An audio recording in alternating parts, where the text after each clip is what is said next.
Hello everybody, Ben Woodruff here with another Falconry video. This video we're talking about the king of the New World hawk eagles, and that is the Isidor's eagle, which is also called the Black-and-Chestnut Eagle. Now, it might seem a little strange, why are you calling it an eagle if it's a hawk eagle? Well, it's a hawk eagle that grew to the size of an eagle, basically, is what we're dealing with. This is a fascinating species and one that I had not known a lot about before I started this video. And now that I've learned about it, it's one of my new favorite species.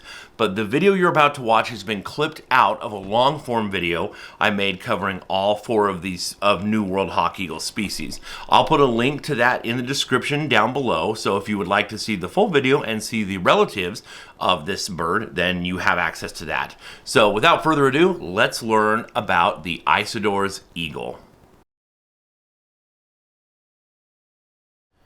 The Isidor's eagle is one of my favorite species of eagles. It's actually a hawk eagle, and there's a lot of misnomer and misinformation about the name, but I'm listing it here and calling it the Isidor's eagle. This species lives in the Andean montane forests of South America, and it's ranging from 1,350 feet all the way up to 10,000 feet.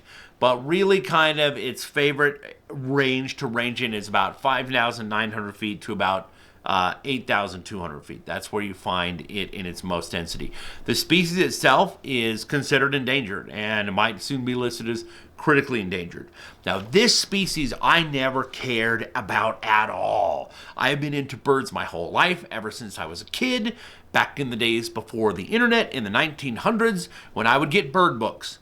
And in these bird books, there's a book that I really love, and there's an artist that I really love. His name is Trevor Boyer. He is a brilliant, incredible artist, and most of his paintings just captured my attention and just inspired me from a very young age.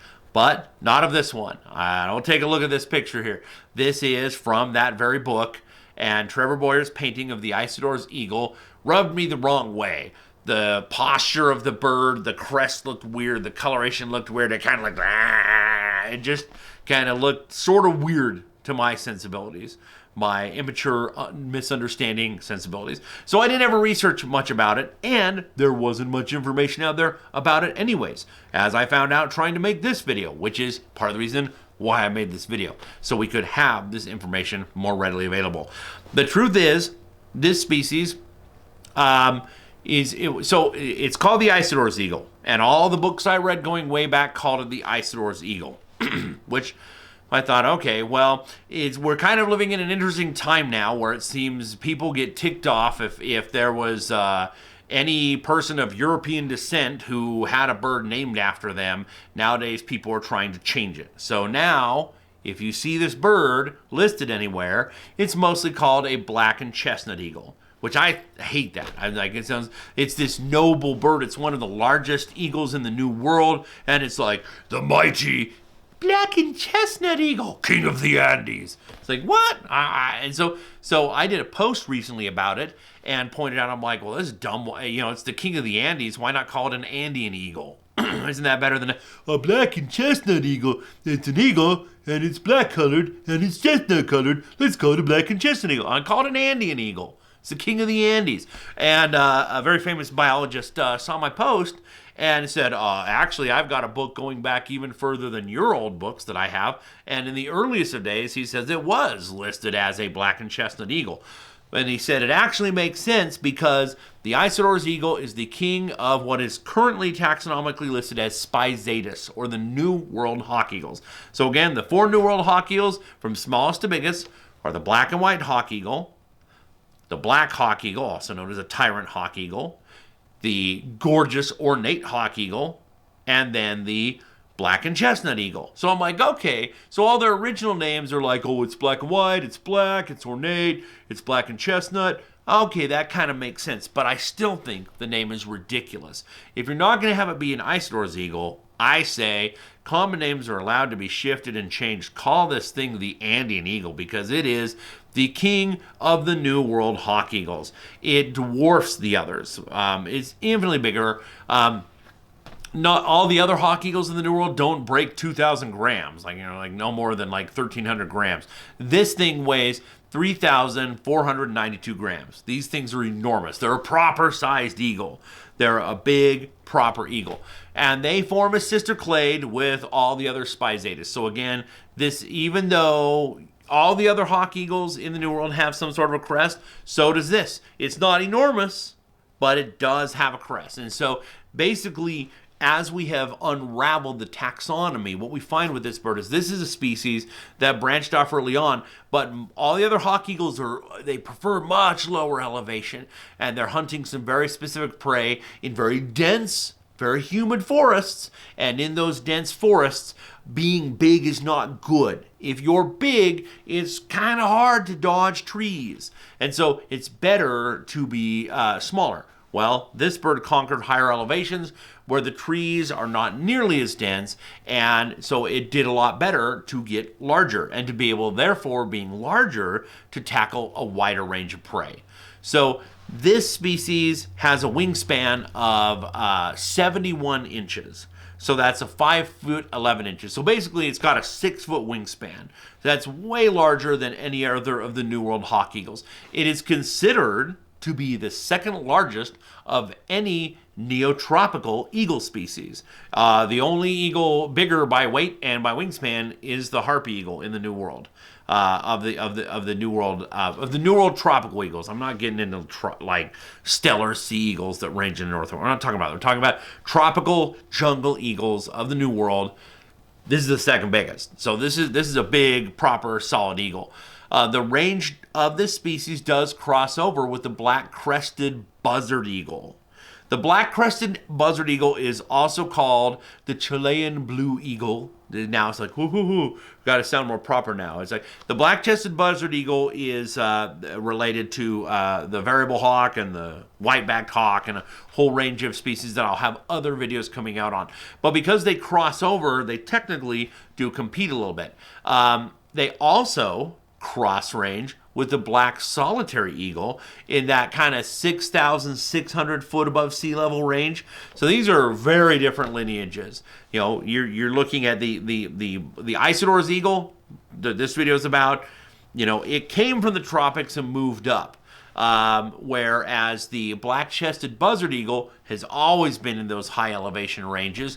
And same thing, the black solitary eagle came from the black hawk lineage and just happened to eventually become the size of an eagle. So these are 3 different lineages coming from 3 different locations converging. They do overlap. They don't usually fight or tackle each other, but they do technically compete for some of their prey. So the prey that is hunted is a very, very odd range. And again, having a diverse range of prey is going to increase your chances of survival. So this species will hunt giant red-tailed squirrels. It will hunt opossums, of which there's a number in South America. It will hunt a wide range of species of monkeys. It will hunt stump-tailed porcupines. And it'll hunt a couple of species of predators in the raccoon family, namely the quadrumundi and also the kinkajou, which are both, it's kind of weird having an eagle hunting a predator.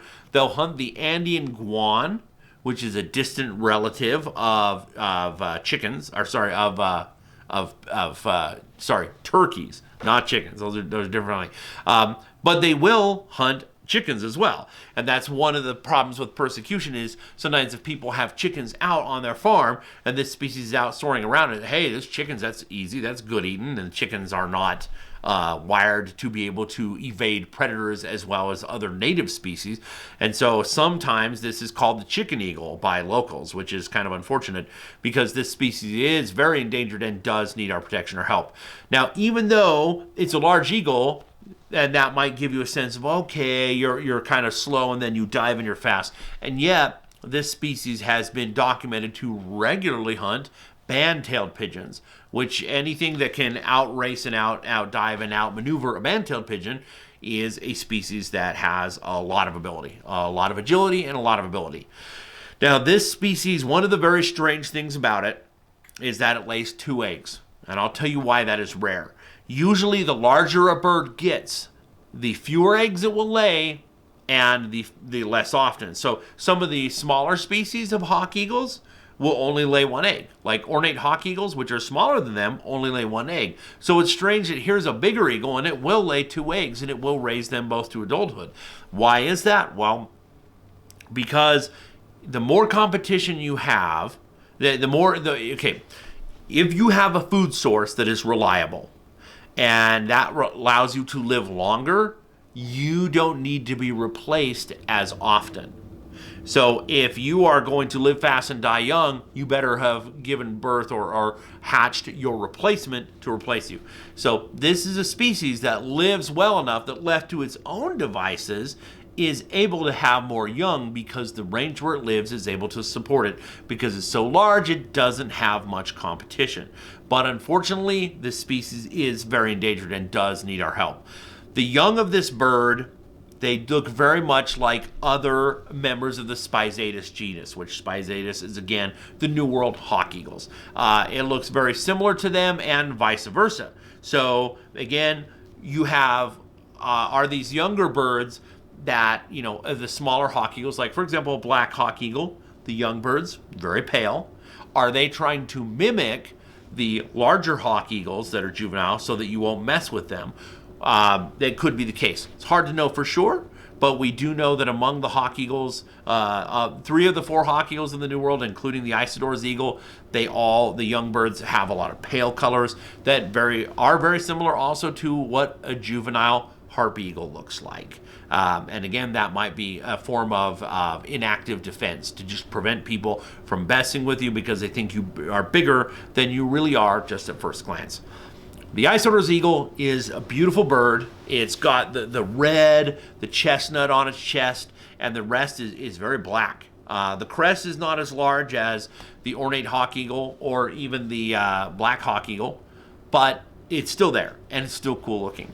This is a bird that very little attention is given to, and it's kind of sad. It's hard to access. It's hard to see this bird, to get near it in the wild, as opposed to the other New World hawk eagles. Much easier to spot and see and get into their range. And conservation-wise, again, there might only be 1,400 of these left in the world, which is kind of sad. So it's important that we do what we can to preserve them and help them, and to help with both their habitat and laws to protect them. And that we understand that, hey, if you have chickens out, these birds might go after them. They might eat them as an easy meal, and it's easy to look out for your livelihood and make sure, hey, I don't want my chickens getting killed, but we shouldn't kill the predators that were there before we are. So it's just kind of a different perspective on that. So this is now one of my favorite eagles now that I have researched it more. And again, my view, so again, it's been called the Black-Chestnut Eagle. That's kind of currently what's the social norm. I grew up with it. The Isidor's Eagle, all my old books call it an Isidor's Eagle.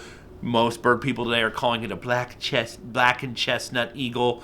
But again, I think the Black-and-Chestnut Eagle should be called the Andean eagle, as it truly is the king of the Andes and the second biggest eagle in the neotropical New World. So I hope you enjoyed learning about this species and all the other hawk eagles in the New World. It was fascinating for me to dig deep and to learn more about them, and I wish we did learn more about them. And I hope that this video gets to people who can share their experiences and their stories, and that we can get more information out about these, because you don't know what you don't know, and how many species are out there that you're not even aware exist. It's fun to dig deep and learn about them. Well, I hope you enjoyed learning more about the Isidor's eagle. It's really a unique species, and sadly, of the New World hawk eagles, again, this is the rarest and most likely to go extinct. So hopefully it never does, and hopefully proper conservation and proper habitat management can make sure the species remains long into the future.